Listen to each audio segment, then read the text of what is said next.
I think the resource person needs to confer with her client, and the Mr. Chair. committee is Mr. Chair. lenient about that, and Wala. because it is also her right, Mr. so Chair. we can provide her at least 5 minutes. Mr. Chair, Mr. may Chair, I remind our members that when the chair is speaking, let us not disturb him. That is the rule. Thank you, Congressman Acop. Thank you also, Congressman Abante. well, So- Mr. Chair, I'd like to find out who is Congressman Acop referring to. I am one of the chairman of the COD committee. Yes, 1 minute suspension. And I have the please. right. 1 minute. Thank you so much, Mr. Chairman. Cassandra, Cassie, kumusta ka na? Can you kindly remove your face mask? Paige, can you please... Maganda ka naman eh. Huwag ka nang... relax ka lang, Cassandra. You know, the reason why we invited you over, because if you remember, during the joint committee hearing, we invited you twice. And then, you never acceded to the invitation of the joint committee hearing, and then we issued a subpoena, and then we elevated this issue on the Quadcom. You remember the time that you texted me, diba? And eventually you called me, and the reason why I'm trying to tell this, Mr. Chair, during the time that we have conducted that committee hearing, that joint committee hearing, Cassandra, in the spirit of transparency, you know, Cassandra, no, I will tell the body, no, that you texted me and you called me, para at least malaman nila kung saan tayo magsisimula. But the reason why you called me is to ask for help kung ano yung dapat mong gawin. Am I right? You can answer. Yes po. Yes, at during our conversation, sinabi mo kung ano yung dapat mong gawin. Is this correct, Cassandra? Yes po. All right. And sa text mo sa akin, no?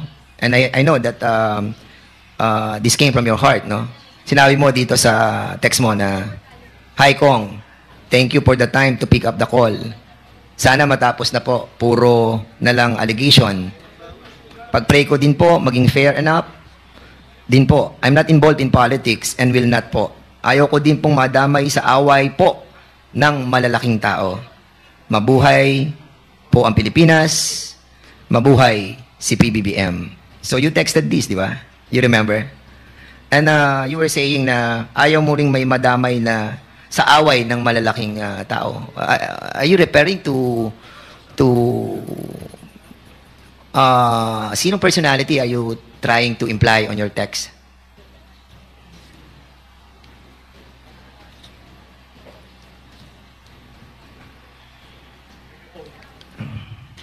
I invoke my right to remain silent po. I Mr. invoke my Chair. right Yes po. to your right. Okay. So, kasi simple lang naman yung tinatanong ko kung sino yung mga, ano to, malalaking tao ba ng mga Chinese? O malalaking tao ng mga Pilipino? Mga politician ba ang sinasabi mong ayaw mo ma-involve sa away ng malalaking tao? You can answer directly, no? I mean, there's nothing wrong on saying, kasi sabi mo, Pilipino ka, di ba? And I will show you, Cassandra.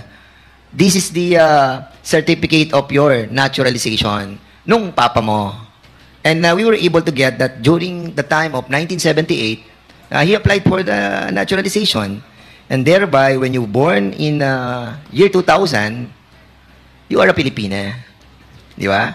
So, Pilipina ka. So, maaring sa dugo ay Chinese ka, pero sa puso at isipan, Pilipina ka. Am I correct? Opo. At saan ka madadamay ng mga away na sinasabi mo sa text mo sa akin? I never replied, di ba? Hindi ako nag-reply sa'yo eh. Because I really don't want you to answer back on my cell phone. What I wanted is for you to appear on the committee and to answer to all of us. So, sino?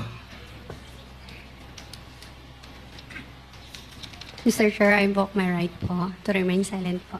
Congressman Fernandez, if Yes, I may. Mr. Chair. Yung tanong ni Congressman Dan Fernandez ay hindi naman incriminating dahil ang tanong niya, kaninong away?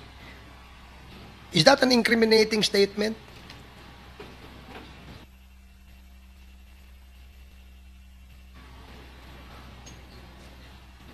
Ang sinasabi ko po is right to remain silent po. Hindi po self-incrimination. Mr. Chair, Mr. Chair, Mr. Chair. Okay. Chair. Congressman Akop?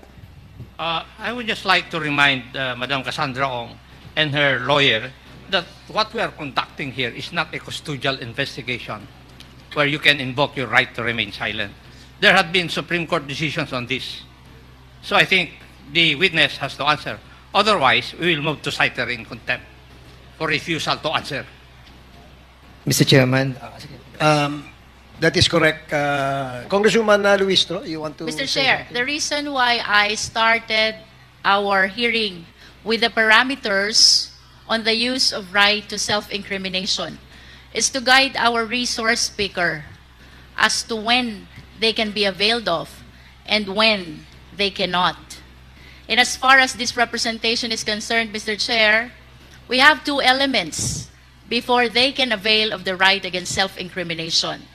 One, there must be identifiable crime. And two, there is the probability that the resource speaker may be convicted of the crime. Now at this point, Mr. Chair, may we ask Ms. Cassandra Ong, nung tinanong ka ba ni Honorable Dan Fernandez, kaninong away ang iniiwasan mo? Ano bang krimen ang iniisip mo na baka ikaw ay madamay?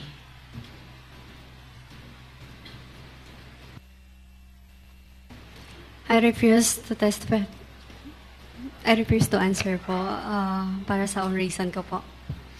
If I may, Congresswoman Luistro, I'm sure it is upon the advice of your counsel, Attorney Tapasio. Kaya mo sinasabi that you refuse to testify or the right against self-incrimination, etc., etc. Pero maliwanag po na marami pong sinite na mga jurisprudence tungkol dito.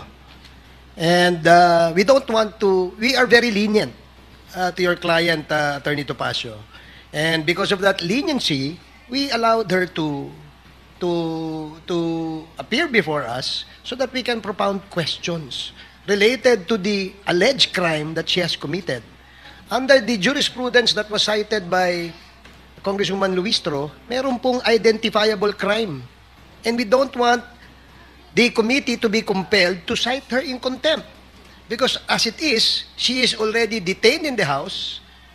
And once the committee rules on citing her in contempt again, she probably would stay in this detention facility much longer. Kaya please, advise your client to cooperate. As long as her rights are not violated, we will continue to ask her questions. At yung mga tanong po na yan ay related po sa investigasyon na kung saan ay mayroon pong operasyon ng illegal na pogo dito sa ating bansa at si Cassandra Leong ang muka o ang representasyon o representative nitong mga pogong ito. Kaya yun ang gusto po naming malaman, Attorney Tapasio. Please, advise your client. Yes, Cassandra, naintindihan mo ba yung sinabi ko? Yes po. So, sasagot ka na, Cassandra. Mr. Chair, pwede po ako mag-excuse sa sarili ko ng like 10 minutes lang po. Excused for 10 minutes? To consult with your lawyer? 10 minutes. Yes po. The chair, is that too long? I mean, that's too long. 5 minutes. You can consult any member you wish to consult. Kung yan ang problema. Kasi if you give you 10 minutes, alam mo, kanina pang umaga, itong ating mga resource persons naghihintay. Yeah. In fact, we started 10 o'clock, tuloy-tuloy po, at wag mo nang i-delay.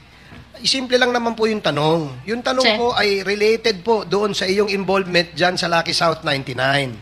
And Mr. Chairman, I think the resource person must consider na, well, she's not special Hindi po kayo lamang ang resource person that we are investigating. All of these resource persons have been here since morning. Lucky you, you are in your own room, di ba? Meron kang aircon, meron kang sariling kwarto. But all of these people who are working tirelessly to ferret the truth has been here for so long. We hope you understand, and you're asking for 10 minutes for us to wait another 10 minutes. I think, Mr. Chair, that is unacceptable. And if I may, ask, can we ask Attorney Topacio? Yes, you may. What's the reason, Attorney Topacio, that you are asking for a 10-minute suspension? May I address the chair, Your Honor? Yes, please. It was not my idea, actually, Your Honor. It was her request to me. And I told her to relay it directly because I cannot talk unless recognized. Thank you, Your Honors. Thank you, Attorney Topacio. Congressman Fernandez, please proceed.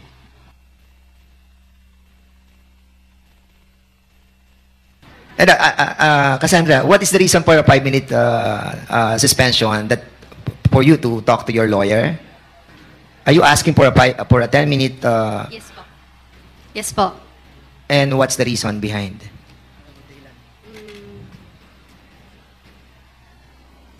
Mr. Chair, Okay, sige. We will allow you for a 5-minute conference with your lawyer, provided that pagbalik mo, you will tell the truth. Is that clear?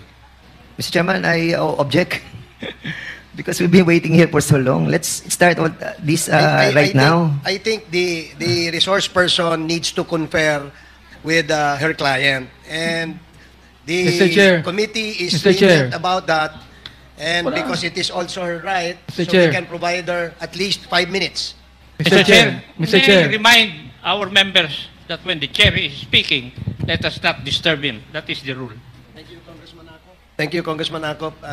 Thank you also, Congressman Abante. Well, So- Mr. Chair, I'd like to find out who is Congressman Acop referring to. I am one of the chairman of the COD committee. Yes, 1 minute suspension. And I have the please. right. 1 minute.